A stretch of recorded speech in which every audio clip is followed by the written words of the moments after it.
morning. Welcome to a new series we are hosting. This series is called Budget Ki Baatein. Like we all know, tomorrow is an event that a lot of us are excited about, the upcoming union budget. Personally, I'm very excited to have two market veterans and somebody who have listened to a lot and learned a lot from their video series. We have Mr. E.A. Sundaram, Chief Investment Officer of O3 Securities, and we have Mr. Priyank Chandra, who is the head of public markets for O3 Securities. A little bit of history here is I have worked with O3 Capital in the past, which was the investment banking arm, and I feel like a full circle here hosting two gentlemen whom I have been reading for a long time. So with that quick introduction, over to sirs. Welcome, sir, Sundaram and Priyank. Thank you. Thank you for hosting us. Thank you, sir. So like we mentioned, the topic we are discussing right now is the union budget.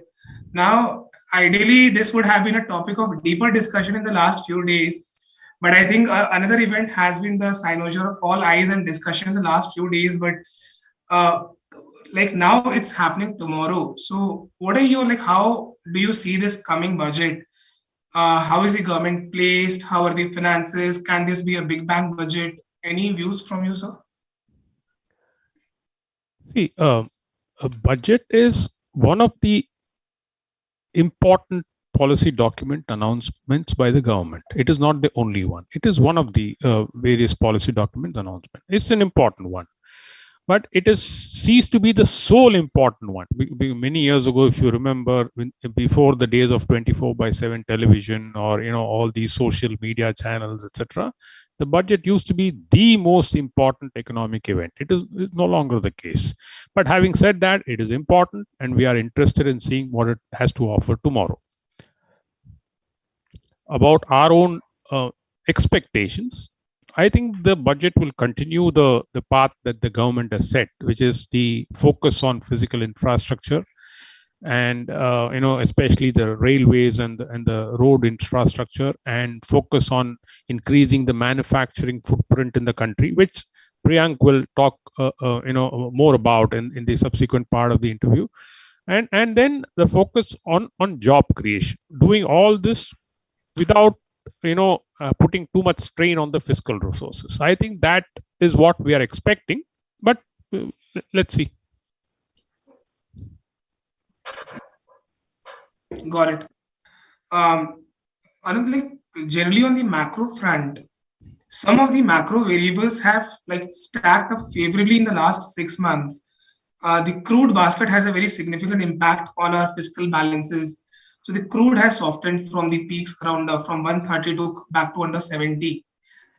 Tax collection has been very buoyant. If you see both direct tax and GST, it's been a record year in terms of collections.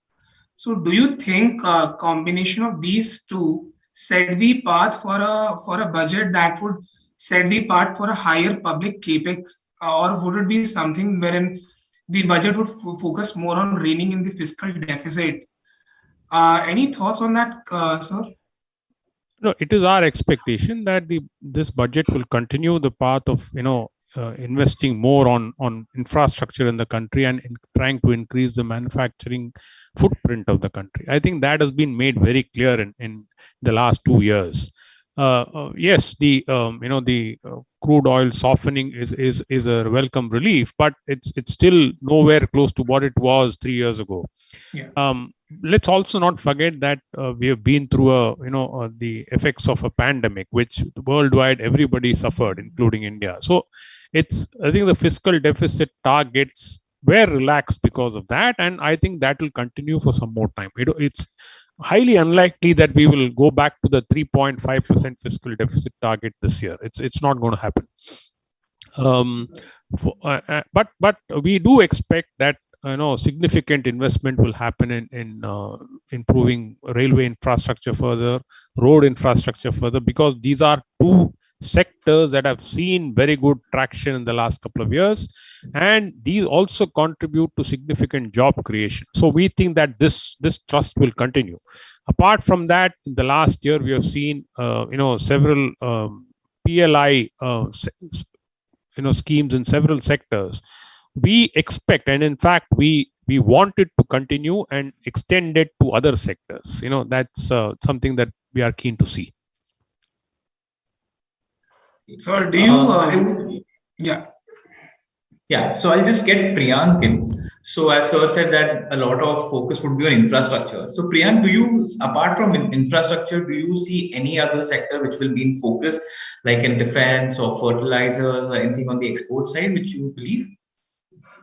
Yeah, hi.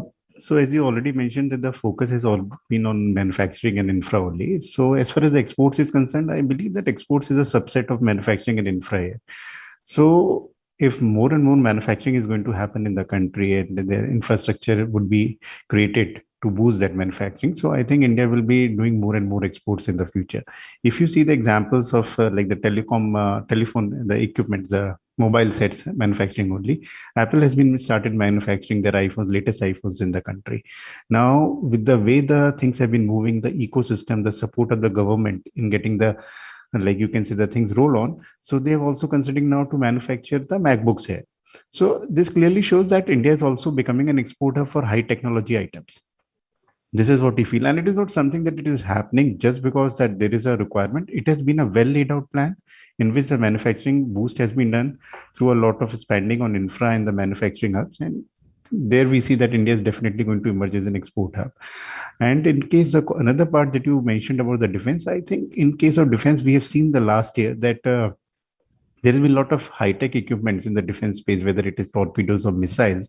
India has started exporting them to various countries now. Now, this, I think, has been a significant landmark because earlier it was assumed that India cannot manufacture those type of critical items. Leave aside manufacturing, we are into an export zone right now. Okay. So, as I think Sundaram sir was talking about PLI scheme, there was a lot of talks and stuff about the PSU divestments in the past 2 years. So, do you see that being continued in this year as well? In this, because BPCL, which was there, the talks of BPCL being divested, that has not gone through. Only Air India we have seen, which has happened in last fiscal. So, do you see anything coming from the divestment side in the PSU?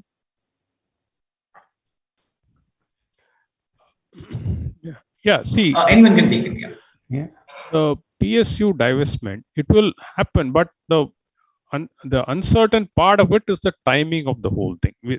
We think that the intention is there to disinvest from several companies.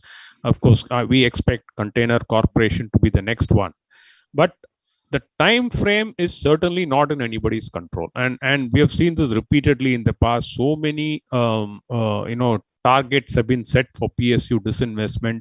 Only in very, very few years have these targets been achieved. And for various reasons, they get spilled over to the next year and the next year and so on and so forth. So instead of depending on PSU disinvestment for meeting fiscal targets, I think there are, I think the government should focus on just taking it as it comes, not using PSU disinvestment for meeting fiscal needs. If it happens, it's an icing on the cake. That's the way I would view it.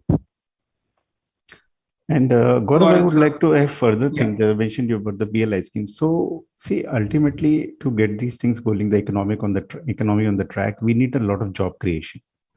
So, if we have to see some numbers here, it is expected that in the next decade, nearly 100 million jobs would be added. Incremental new job workforce would be there in the country, which is very meaningful considering that it would be nearly 22% of the overall worldwide incremental workforce that will come in next decade.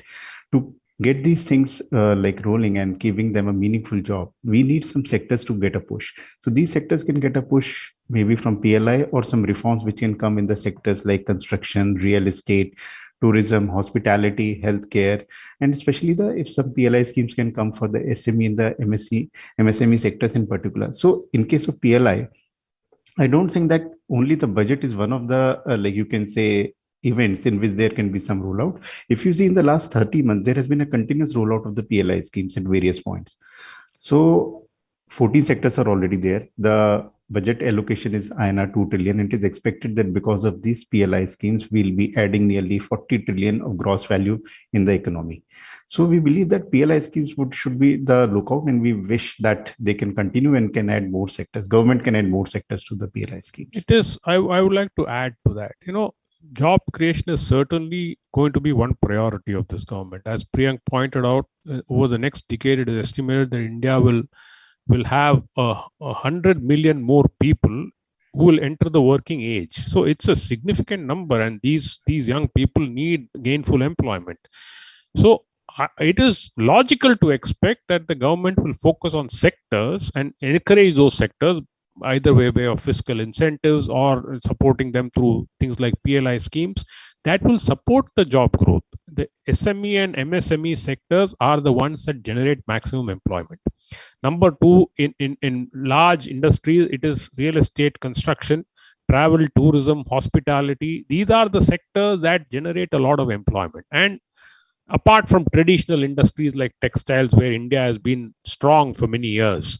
So it is our expectation that there will be focus on these sectors, especially with regard to the PLI scheme, that will support the need for job creation in this country. That is our expectation.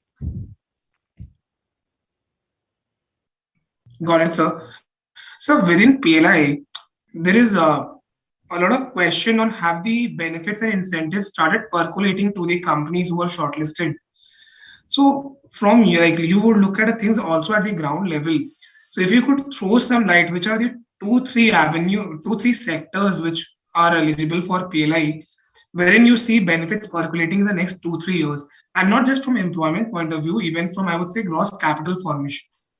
Yeah, Priyank has done some work on that. I would request him to share his views on this. Sure. Over to you, Priyank. Yeah, thank you. Abhishek, if you look at some sectors, like let us take an example of the ACC, which is Advanced Chemistry Cell Batteries.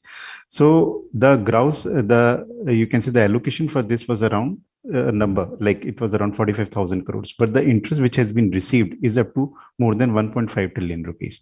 So you can assume that the interest which has been garnered by these sectors from the manufacturing companies is nearly 3x. Now, that is one part. The point here is that your question is whether it is percolating downwards or not. So firstly, these things have already been rolled out, and there are 4 companies which have already been shortlisted, including one of the, like you can say, arms of Reliance Industries, as well as the Ola Electric is there. Hyundai Motor has denied that they're not going to be there, but yes, next in line is Exide and Amar Raja. So I'm just trying to tell you that these things are rolling on, and you can say the documents have been signed. The manufacturing has already started under the PLI scheme. So this has been the on-ground activities. There has been a movement. There has been a progress on there. And if you see the another sector like automotive components, where the rollout was expected to be around another 25,000 to 30,000 odd crores, again the interest has been received is nearly 3x. And there has been a significant push for the automotive components. And if you see across, whether it is the listed entities or the non-listed SMEs are there, there's been significant, you can say, interest across the global OEMs, and they're trying to put up a supply chain in India for the automotive components also. Noted, sir. So at the start, Sir said, Mr. Sundaram, that the budget now is not so much of an event because the tax portion is not decided there. But one question I had is something we read recently is the tax slab for an average citizen has not been revised. The ATC income slab have remained the same for last 8 years. And now there is some talks of can that be revised? So do you like any view on this? Do you think that will help? Because on one side there is this talk, but there is government also needs to push people to the new income tax regime. So any thoughts on any expectation on this side on the budget? Yeah, I can share my wish list, Yes, sir, please. We don't know what's exactly going to happen. Yeah. Yes, I think there's the divergence between the maximum corporate tax rate and the maximum personal income tax rate is quite steep. So it's I think there should be some correction there, because the personal tax rates, if you include cess and surcharge, everything, it comes to nearly 40% plus, and the maximum corporate tax rate is 25%. So I think there is a case for reducing personal income tax rate. This is my personal opinion. Number two, yes, as you rightly said, the middle class has had pretty much of a rough deal in the last so many years. So there is a case for increasing the exemption rates for income tax. I think that I believe the finance minister herself has has made a comment that the middle class should not be burdened too much. So therefore, we are expecting some relief on that front. Thirdly, let's look at the inflation level. They are high. Number one. Number two, the global economies are having a difficult time economically. So export market, if it is sluggish, then that can be offset by increasing domestic consumption, and that will happen only if there's more money in the pockets of Indian consumers. So for all of these reasons, we believe that there should be relief for in terms of the tax rates. But as I said, this is our wish list. Let's see. Got it, sir. Hoping there's something on this. A lot of, I would say, an average working population is wishing for something on the tax slabs. Over to you, Gaurav. Yeah. So coming to tax, so we are talking about markets, and equity markets have seen a very turbulent time since 2022. We saw the Russia-Ukraine war, high crude prices. There's a lot of turbulent times in 2022. And talking about tax, there have been a lot of talks around the capital gains tax in the market. So do you see any, do you expect or do you have a wish list of slashing some capital gain tax in the market as well, which may cheer up? See, about volatility, it is not as if only 2022 was volatile. Every year is volatile. Volatility is a feature of the equity market. So if you want to participate in the equity market, you have to accept the volatility. There are two ways about it. Volatility necessarily is not risk. It provides opportunities. We have to remember that. Now, about capital gains tax, I simply don't know whether capital gains tax are going to be reduced, etc. But I think the number of exemptions that are there need to reduce. That is certainly one. And second point is that the GST rates, I think, need to be more streamlined. The indirect taxes affect everybody, and the sad part in India is that only less than 3% of the population pays income taxes. So it's not a situation that is healthy or sustainable. So I think there should be steps to increase the compliance for direct taxes, while at the same time streamlining the indirect taxes, which affect the entire population. Indirect taxes affect the rich and the poor alike. So I think that should be a priority in our opinion. Yeah, Abhishek, you have anything on? You had a. Yeah. No, sir, fairly, observation is fairly noted. To summarize, you are saying if we do any kind of rationalization on the tax structure on the corporate side, it more has to flow from the indirect taxes than on the capital gains side. See, sir, generic question here. Sorry, your voice is not audible, Abhishek.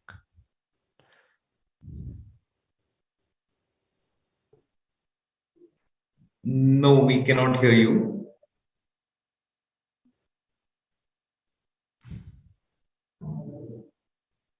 No, you're not audible.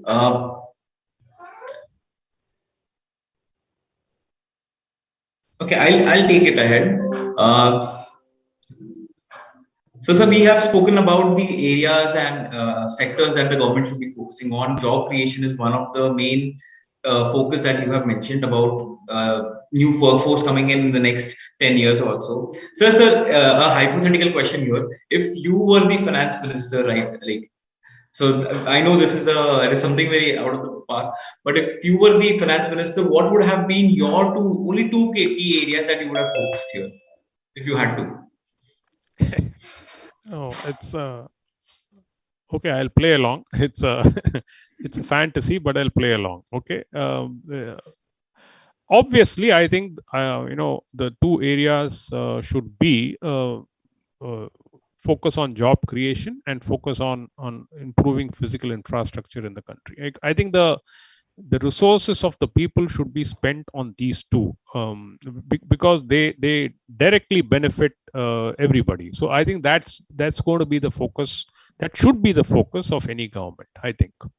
Job creation and as Priyank pointed out a little while ago, job creation in certain sectors are more possible than other sectors, and these sectors are things like real estate, construction, travel and tourism, hospitality, things like that. So I think these sectors offer enormous scope for job creation, and also the SME and MSME sectors. These are the biggest employers in the country. So I think some fiscal SOPs, some PLI support for these sectors is what I think the government should focus on. And what they have been doing, I think they should continue in terms of infrastructure spending. What they have done in the railways, what they have done with the roadways is remarkable, and things like ports and airports, etc. I think I would expect it to continue. That's what I would like to say. Priyank, you have anything to add on that? Yeah, I'll just add one thing here, that what you rightly pointed out, that what they've been doing, actually, sometime back Gaurav mentioned and Abhishek mentioned that the tax collections have been very buoyant and everything. So if you see what is happening on the capital expenditure side in the last 3 years, there has been a consistently increase in the capital expenditure allocation. Now this has been fructifying on the ground, and that is where the economic activities are moving on, and that is where the tax collections are coming from. It was not something that suddenly decided that today we are going to spend so much and my tax rate and tax collection started pouring in. So if you see this number, it has increased from nearly 3.5 trillion to around 7.5 trillion last year, which was a growth of 32% last year. So one of the things that we would like to is that this traction should continue, because fortunately this time this is getting very well implemented also, and it is going in the benefits of the last leg, which is the consumption. So if these things are rolling on, definitely the consumption will also improve, because the money would be flowing in the last leg also. Got it. Thank you for those inputs, Priyank and sir. Just here we would like to discuss on how is O3 Securities positioned on the PSU part of the market, because that's been an area of debate. Touch or touch me not. Like PSU banks have obviously been like the outperformers, but from here, like what kind of exposures do you have? Any exposure to any PSU segment, or if you can talk of stocks? Yeah, we do have exposure to PSUs. We have always been of the view that what matters more for an investor is the ability of that particular company to compete in the marketplace, and its ability to grow, and the valuation at which it is available. About the valuations, about 2 years ago, almost all PSUs were available at pretty cheap valuations, so there was no problem there. Some of these PSUs are extremely competitive.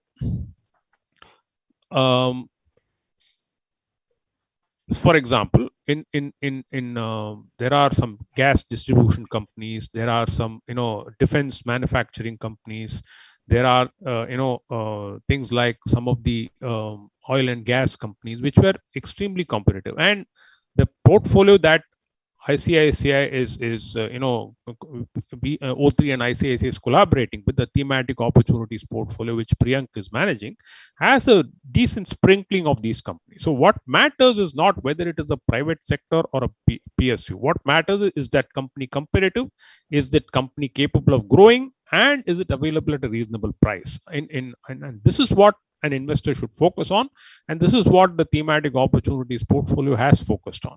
So I think that will always be our approach to investing. Noted, sir. Gaurav? Yeah, I think we had a fair bit of discussion over every sector and what the focus area for government should be. So closing with one last point, like for a long-term investor, does this event of a union budget should matter in the long run for someone who's a long-term investor? It is one of the things that matter. As I said in the previous question, what matters to a long-term investor is whether that company that is being chosen for investment is capable of competing in the marketplace, and is it capable of showing growth. These are the most important questions. And the third most important question is, at what valuation am I buying it? So yes, the budget can act as a catalyst, but if the company is by itself incapable of competing, a budget will not do much really in the long run. So it's a combination of the two. I would put it that way. It's not unimportant, but at the same time, it's one of the only one of the important things. It is not the thing to be looked at while investing. Priyank? Yeah, I think you have fairly summed it up, sir. So we continue to believe that any company, like for example, the PSU things that you started, and whether these things are for the long-term investor and everything. So our philosophy is the same, that we look for the strength of the companies and the growth opportunities that they offer. So the portfolio that we are running here is, you can say, fairly focusing on the growth that a company can deliver in the way the manufacturing and infrastructure is shaping up in the country, and the other theme has been the consumption.